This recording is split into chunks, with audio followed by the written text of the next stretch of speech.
Welcome to the Soul Archaeology podcast, a space for connection, resonance, witnessing, and learning. Together we'll harvest medicine from the spiral of life, sharing conversations with other embodied humans who have navigated their own initiations and found alignment with their true soul essence. With weekly astrology, energy updates, embodied conversation, and channeled teachings, this is a space for you to land and find resonance with the spiral of your own soul.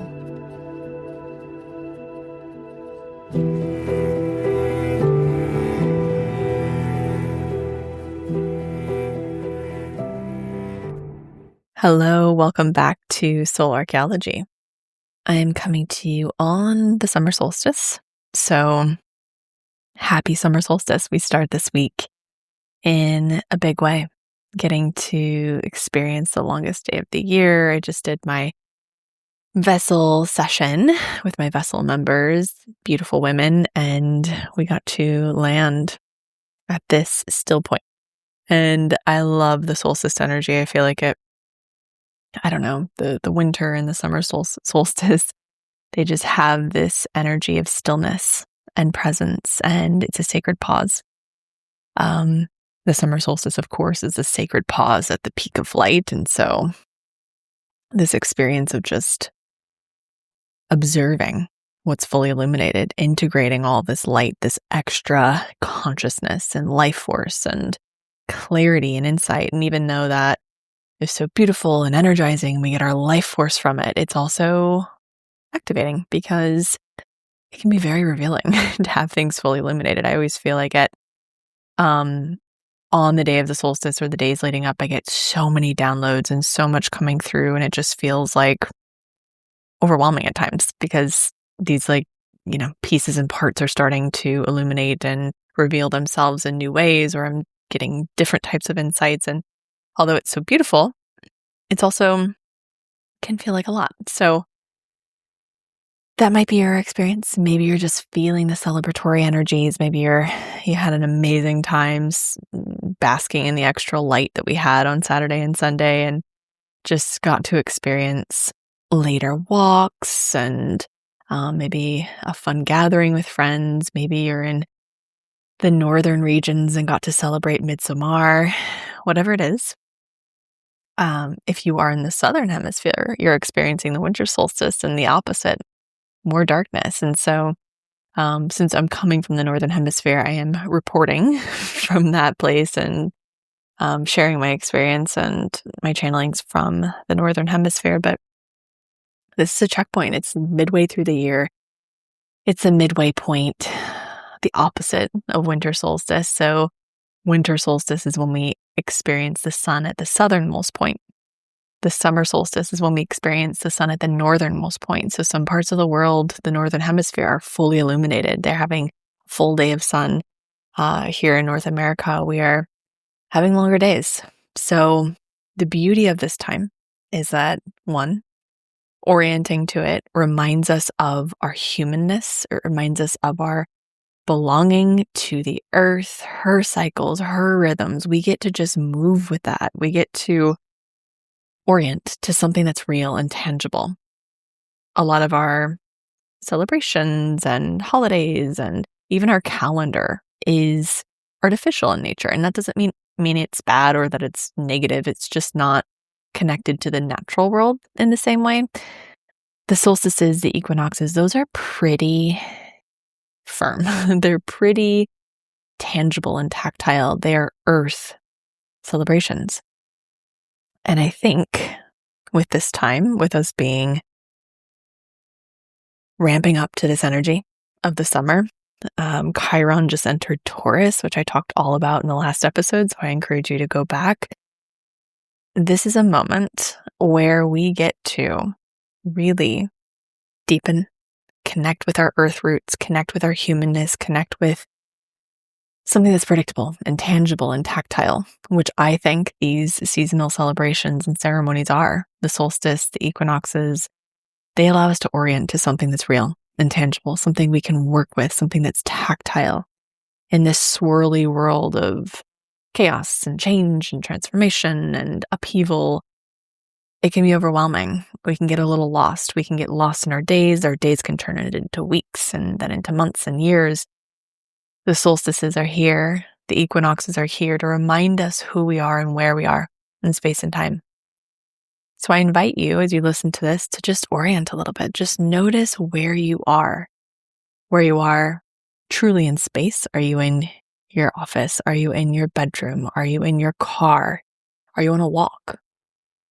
Notice some things around you. Notice where you are in your town. Kind of start to zoom out a little bit. Where are you in your country? Where are you on the planet? This provides, through a somatic lens, some sense of containment, some sense of stability and structure, predictability. When we can land within our bodies and orient to where we are in time and space, it's helpful. We are organic beings in an organic matter. And so we need some of this tactility. We need some of this tangibility to feel whole and safe. We are also stardust. So we need to stay, open to that connection too with source, with God, with beings, with light. But I feel like the more we orient to the earth, the more that opens up our channel to feel safe to expand into those other realms. So, as above, so below. Summer solstice. So, peak of light, of course, June 21st. The sun also enters Cancer. So there's this duality here. There's a bit of a paradox. The solstices are so fascinating to me because they are turning of the wheel. They're a turning point. We have the longest day with the most light.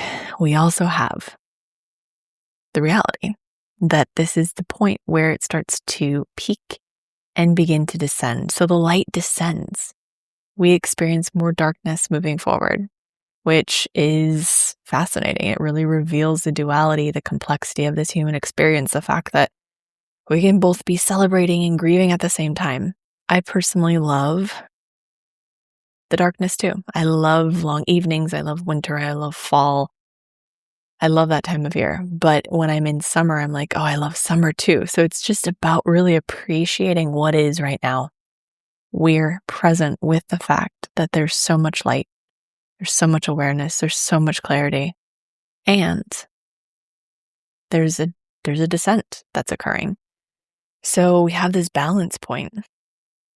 And it quite literally means sun standing still in Latin, solstice does.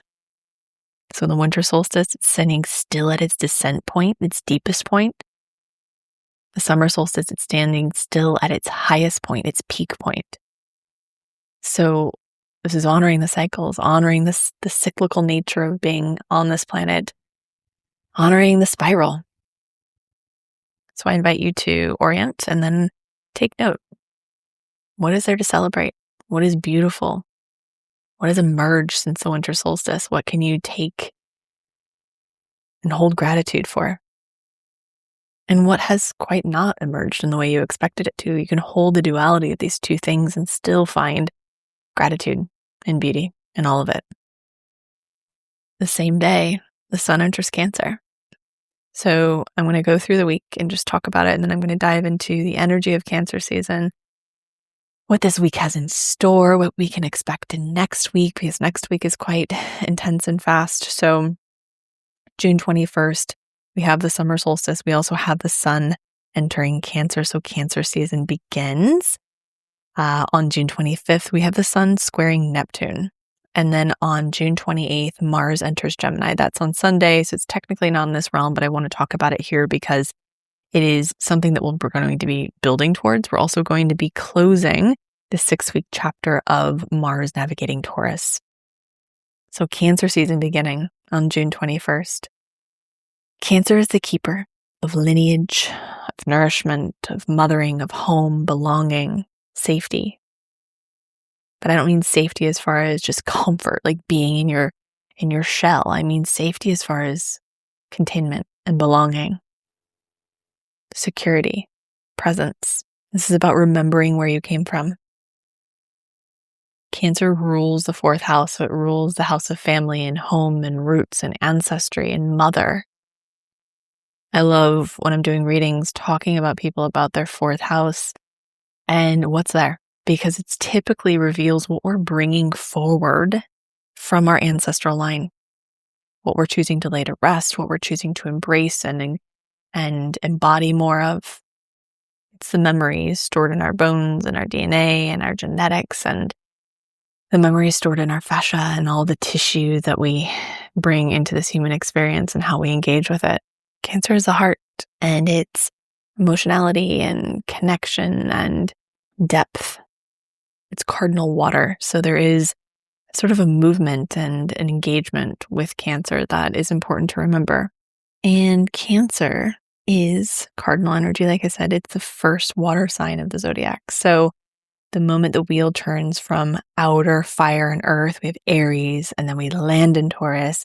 We have the air of Gemini, and then we land into the waters of Cancer. We suddenly sort of plunge inward into our feelings. It's also ruled by the moon, so it has this lunar nature. And the moon is the fastest moving planetary body in the sky from our perspective on Earth.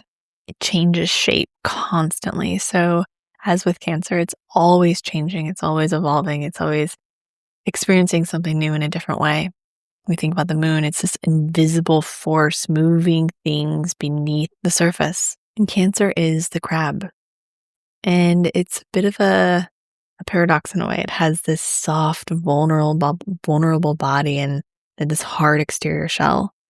This is the whole point. It's the relationship between tenderness and protection, knowing exactly when to come out of the shell and when to retreat into it. It's all about heart walls. These walls that we create out of protection. When could it actually be a boundary?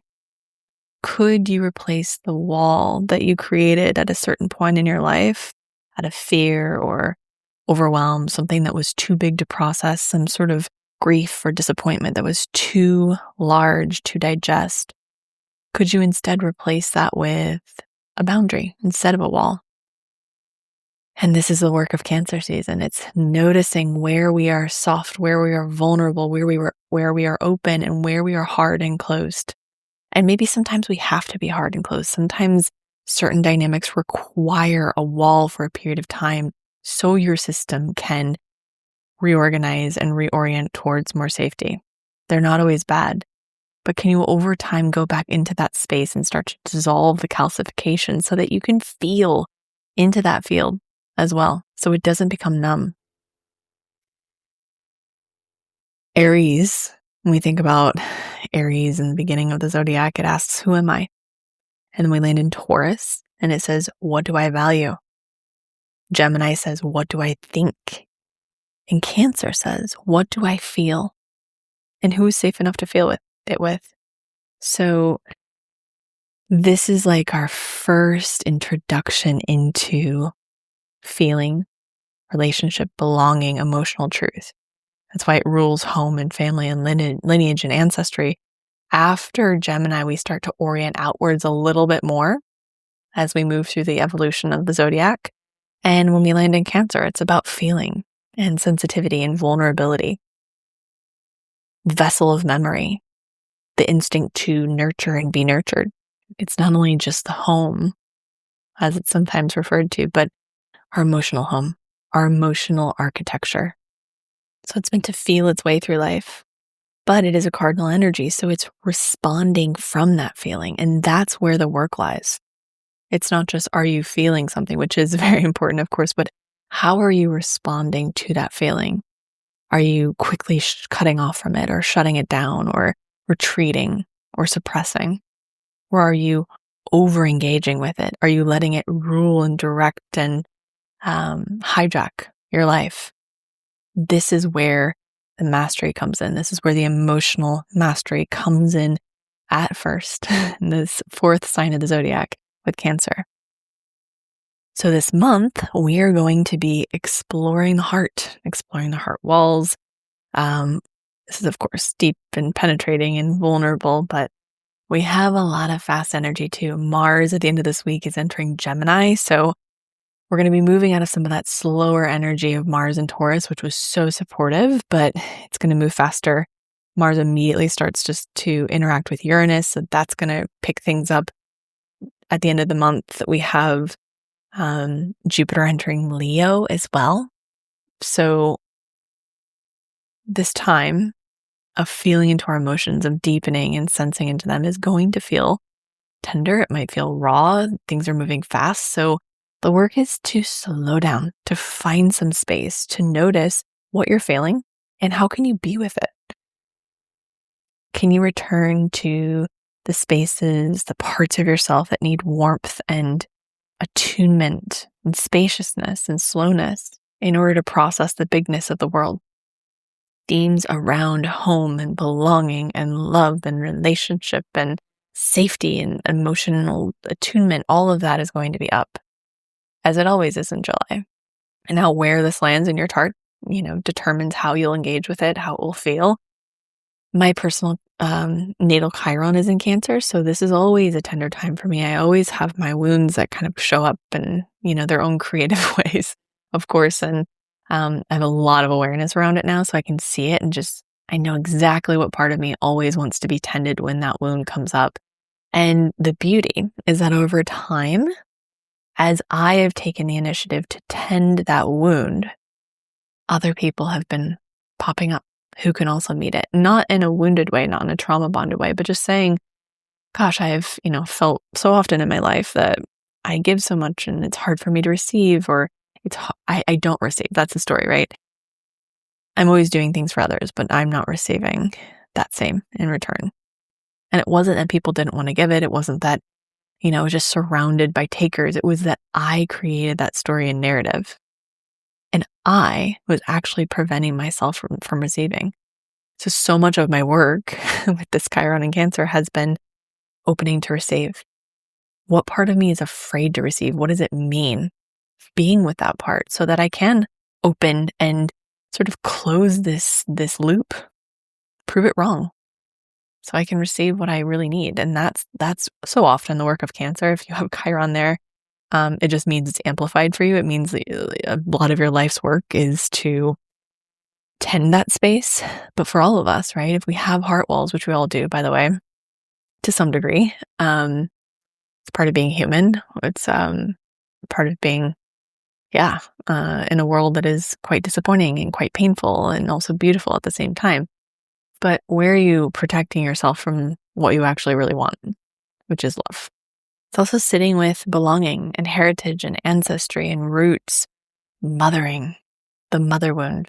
All of this is so up and present during Cancer season. And of course, we have this even deeper activation with the outer planets being aspected by Jupiter and Leo. And there's a lot of heart work here. There's a lot of self-work and knowing what you need and actually giving yourself that so you don't seek it from others always. Of course, we need connection and attunement from others, but if that's the foundation, it's going to put you into a sticky place. So working with home, like actual home, you've been working in your home, but of course, working on belonging in your home within yourself. If you're traveling in July, how can you create a sense of home and belonging wherever you go? What does home mean to you? What does belonging mean to you? As we move through the week, on June 25th, the Sun squares Neptune. So we're 4 days into Cancer season by this point, and the Sun runs into this tension point with Neptune. Anything that enters Aries, as we know, is going to engage with Neptune. Anything that enters Libra will engage with Neptune. Anything that enters a cardinal sign will engage with Neptune in a pressurized way over the next while. So the Sun entering Cancer means, as a cardinal sign, it begins to square Neptune. And Neptune, of course, is dreams and illusion, transcendence. It's the dissolving of edges, the dissolving of form. This might feel a little confusing. Squaring with Neptune in water, we have the Sun in water, we have Neptune in Aries, but still Neptune is always very watery and formless in a way. And so this might be a time where things come up, emotions come up. You might not be sure what it is, what the heck it is, where it comes from, or you might just be feeling big things and not really have a name for it or place for it. this is just about feeling. This is just about moving through it, moving your body with it, allowing Neptune to flow through you, allowing your Aries energy to wave, the charge to wave through your body without having to make sense of it necessarily. We're moving out of the season of the mind and moving into the season of the heart. And so we don't always need to make a story out of everything we're feeling. That's where you get into a pickle, because we have a feeling and then the mind makes up a story about it. And that story might be totally valid and true and real. Does it always need to be there though? Is it always important to know everything, why you're feeling the way you do, and to make sense of it? Or can you just maybe feel it first and then ask if there's anything you need to know? Is this pertinent? Is this helpful to digest mentally? This transit might also bring up some illusions. There might be a gap between how things appear and how they actually are. So plans might feel foggy, energy may be hard to sort of like discern and understand. All of a sudden, uncertainty might come up around things that you had planned or that you felt sure about before. This is just a season. This is just a moment in time. This can also be a bit of a trap. A transit like this can be a sticky point where we might lean into self-deception or escapism or idealizing something and not being in the truth of it. So I just, this little stretch of days, I'm not going to put a lot of pressure on myself to make big decisions about things.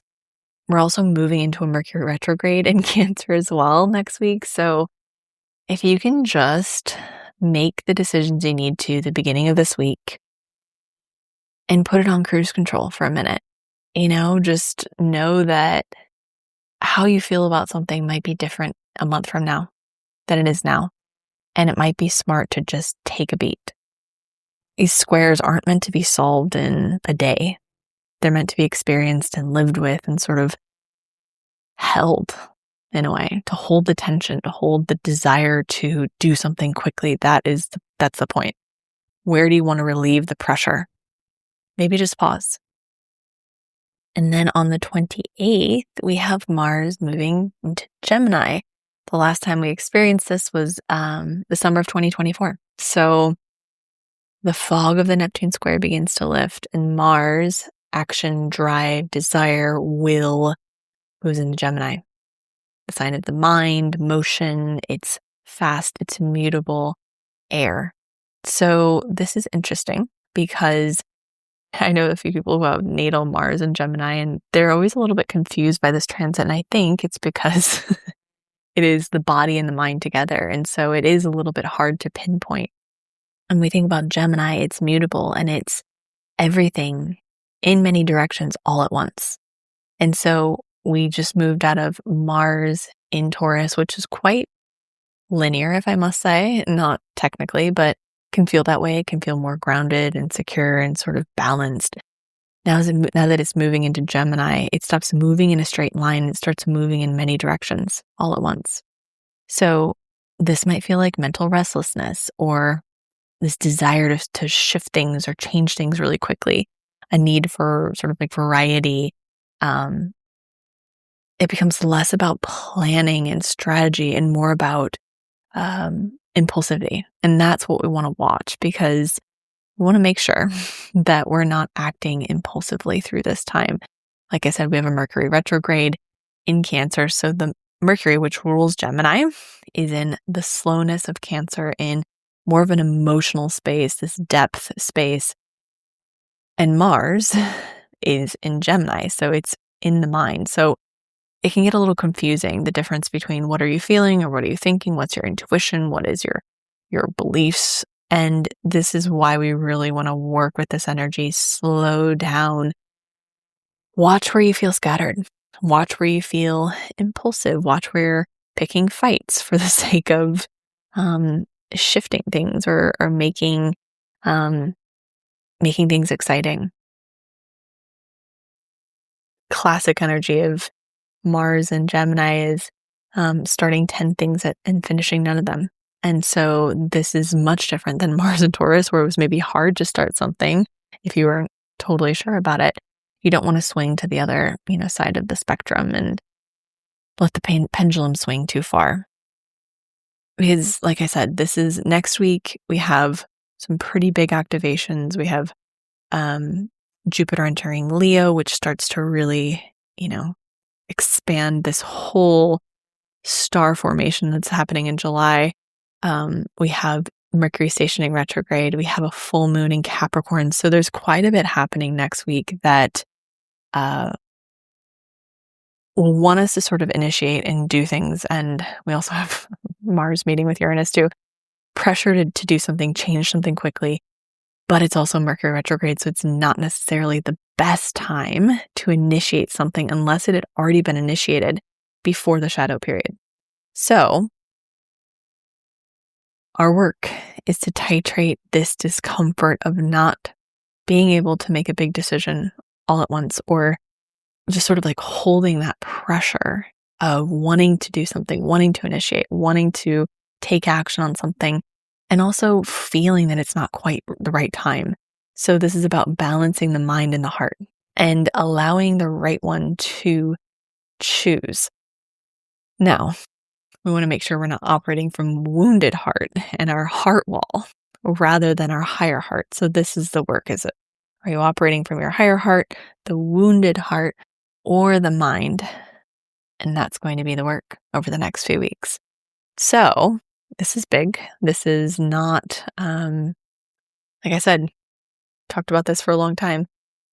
It's very dynamic. July is going to be dynamic. August is going to be dynamic. We're going to move straight from a Mercury retrograde into an eclipse season. So this isn't necessarily crystal clean energy or crystal clear energy, but it's going to be very dynamic and interesting. And I guarantee we will not be where we are now by the end of August.